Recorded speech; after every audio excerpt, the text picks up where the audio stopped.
वालेकुम students, welcome to class 8। आज हम करेंगे एक्सरसाइज नंबर 1.6 के क्वेश्चन नंबर 2 को। तो क्वेश्चन नंबर 2 है find the square root of the following fractions by division method. कि हमें ये फ्रैक्शंस दी गई है जो पी ओवर क्यूब की फॉर्म में लिखा होता है, यानी कि बटा की फॉर्म में, उसे हम फ्रैक्शन बोलते हैं। तो इसको हमने इसका स्क्वायर रूट मालूम करना है किस मेथड से? डिवीजन मेथड से, यानी कि तकसीम के अमल से। तो इसकी तकसीम थोड़ी डिफरेंट होती है सिंपल डिवीजन से, तो इसे हम समझ लेते हैं। 1 बाय 1 पहले नंबरेटर की डिवीजन करेंगे, फिर डिनोमिनेटर की। 144 की हम पहले डिवीजन करते हैं। तो स्टूडेंट्स, इसमें तरीकेकार ये होता है कि राइट साइड से आपने पेयर बना लेने हैं। 4 का एक पेयर बन गया, ठीक है जी। दो डिजिट मिलके एक पेयर बनाते हैं। अब तीसरे का तो बनता ही नहीं है फिर, क्योंकि वो सिंगल है। तो हमने यहाँ पे वो वाला डिजिट लिखना है। अगर उसको ऊपर लिखे के डिजिट से मल्टीप्लाई करें तो नीचे या तो इसके बराबर आए या इससे छोटा है। अब ये है ही 1। अगर लेट्स सपोज अगर हम यहाँ पे 2 लिखते, और जो लफ्ज़ इधर लिखना है वो ही ऊपर लिखना है। अगर यहाँ पे 2 लिखा है तो ऊपर भी 2 ही लिखना है। अगर 2 को 2 से मल्टीप्लाई करेंगे तो 4 आ जाता, वो इससे बड़ा हो जाता है 1 से, ठीक है जी। हमने 14 नहीं कर सकते। इस डिवीजन में यही फ़र्क है कि पेयर बना लेने हैं और लेफ्ट साइड पे जो अमाउंट बचेगी उसको पहले सॉल्व करना है। तो ये 1 पे जाएगा, 1 इधर लिखेंगे, 1 ही ऊपर लिखेंगे। 1 को 1 से मल्टीप्लाई किया तो 1 आंसर आ गया। 1 को 1 में से 1 माइनस किया तो 0 आ गया। अब ये पेयर जो 44 है ये नीचे आ जाएगा, ठीक है जी। और ये वाला जिससे हमने पहले मल्टीप्लाई किया नीचे आके ये डबल हो जाएगा। अगर 1 है तो 2 हो जाएगा, अगर 2 है तो 4 हो जाएगा, अगर 4 होता तो 8 हो जाता। चूंकि ये 1 था तो नीचे आकर 2 बन गया। अभी फिलहाल ये 2 नहीं है तो 2 नीचे आ गया, ठीक है। अब ऊपर साथ वाला ये जो 44 था ये नीचे आ गया है। तो यहाँ पे हमने वो वाला डिजिट लिखना है, यानी कि जो डिजिट यहाँ पे लिखेंगे ऊपर भी वो ही लिखेंगे, ठीक है जी। ये यहाँ पे 2 था तो नीचे चूंकि 44 है, अगर 2 लिखें यहाँ पे तो ये 22 बन जाएगा। तो ऊपर भी 2 लिखेंगे तो 2 मल्टीप्लाई बाय 22 आ जाता है 44। अब ये भी 44 है, ये भी 44, तो नीचे 0 बच गया, ठीक है। तो हमारा आंसर क्या आ गया है? 12, ठीक हो गया। अब हमने 225 को करना है डिवीजन के ज़रिए। तो इसका भी तरीकेकार वही वाला है। राइट साइड से पहले पेयर बना लें, 25 का पेयर बन गया और 2 है। चूंकि 2 2 4 होता है, इसलिए ये 1 पे पहले मल्टीप्लाई होगा। 1 को 1 से मल्टीप्लाई किया तो 1 आ गया, 2 में से 1 निकाला तो 1 आ गया। ये 1 नीचे आके डबल हो गया। अब हमने ऊपर अब ये वाला जो पेयर है ये नीचे मूव होके आ जाएगा, ये बन गया 125। ये 2 हमारे ऊपर से नीचे होके आया तो डबल होके 2 हो गया था। यहाँ पे क्या लिखेंगे ताकि 125 आए तो 5 लिखेंगे यहाँ पे, और 5 से मल्टीप्लाई करेंगे, क्योंकि 25 5 से होता है 125। तो इसका आंसर आ गया है 15। नोमिनेटर का 12 और डिनोमिनेटर का 15। अब हम क्या करेंगे, इसको स्क्वायर रूट के अंदर लिख लेंगे, इस तरह स्क्वायर रूट के अंदर लिख लेंगे।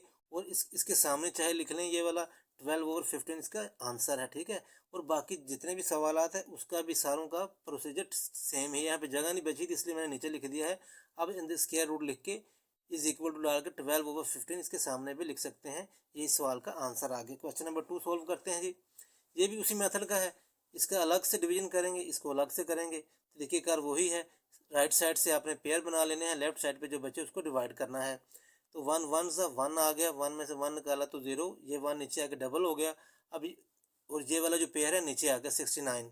अब 20, ये 2 नीचे बन गया। यहाँ पे कौन सा डिजिट लिखें और ऊपर भी वही लिखें ताकि 69 आए। तो 23 को 3 से मल्टीप्लाई करेंगे तो 69 आंसर आता है, ठीक है जी। तो इसका आंसर हमारे पास क्या आ गया है? 13। और 256 को अब हम अगर करें तो ये राइट साइड पे पेयर बन जाता है। यहाँ पे 2 आता है तो 1 पे जाएगा, पहले 1 1 सा 1, 2 में से 1 निकाला तो 156 नीचे आ गया, ये बन गया 156। ये 2 नीचे आके डबल हो गया, 1 था तो 2 बन गया।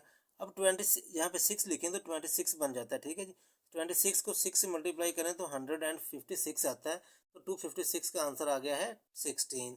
इसको आप ब्रैकेट के अंदर लिख लें, ठीक है जी, नोमिनेटर को भी डिनोमिनेटर को भी। और जो आंसर आया है वो 1 बाय 1 ऊपर नीचे लिखते जाएं। तो ये सिंपल मेथड है, बड़े आसान सवाल है।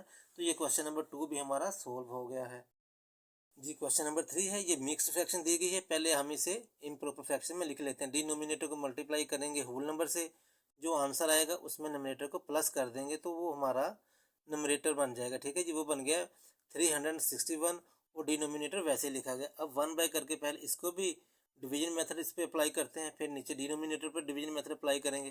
361 को किया, ये पेयर बन गया 1 और 6, इसे भी छोड़ दें।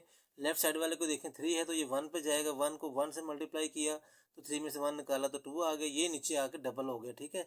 और अब हम और ये वाला जो पेयर है नीचे उतर आया, ये बन गया 261। 2 पहले ही मौजूद है, ये 1 डबल होकर 2 बन गया था। यहाँ पे हम 9 लिखेंगे, 9 को 9 से मल्टीप्लाई करें तो वो 261 बनता है। तो जो 361 का जो आंसर है वो हमारे पास क्या आ गया है 19। और जो 64 है वो सिंपल 8 को 8 से मल्टीप्लाई करेंगे तो 64 बनता है, तो इसका आंसर 8 आया। अब इसे स्क्वायर रूट के अंदर लिख लें। 361 का जो आंसर आया था 19 वो ऊपर लिख लें, 64 का जो आंसर आया था वो 8 नीचे लिख लें। तो ये बन गया, इसका नोमिनेटर बड़ा है इसका डिनोमिनेटर से, ठीक है जी। नोमिनेटर बड़ा है तो ये फर्दर भी डिवाइड हो सकता है। 19 को अंदर रखें, 8 को बाहर, तो 8 2 ज़ा 16, 19 में से 6 निकाला तो 3। ये जो ऊपर वाला जवाब है ये हमारा होल नंबर होता है, ये 2 लिखा गया। जो बैलेंस बचता है ये हमारा नोमिनेटर होता है, जिससे हम मल्टीप्लाई करते हैं, ये हमारा डिनोमिनेटर बन जाता है। तो इसे यूँ पढ़ेंगे 2 होल 3/8, ये हमारा आंसर आ गया है 5 होल 41/64 का। तो स्टूडेंट्स ये क्वेश्चन नंबर 3 भी सोल्व हो गया। इसमें क्वेश्चन जो हमारी एक्सरसाइज है वो कंप्लीट हो गई है। अगर वीडियो आपको पसंद आए तो लाइक और सब्सक्राइब ज़रूर करें। Thank you very much.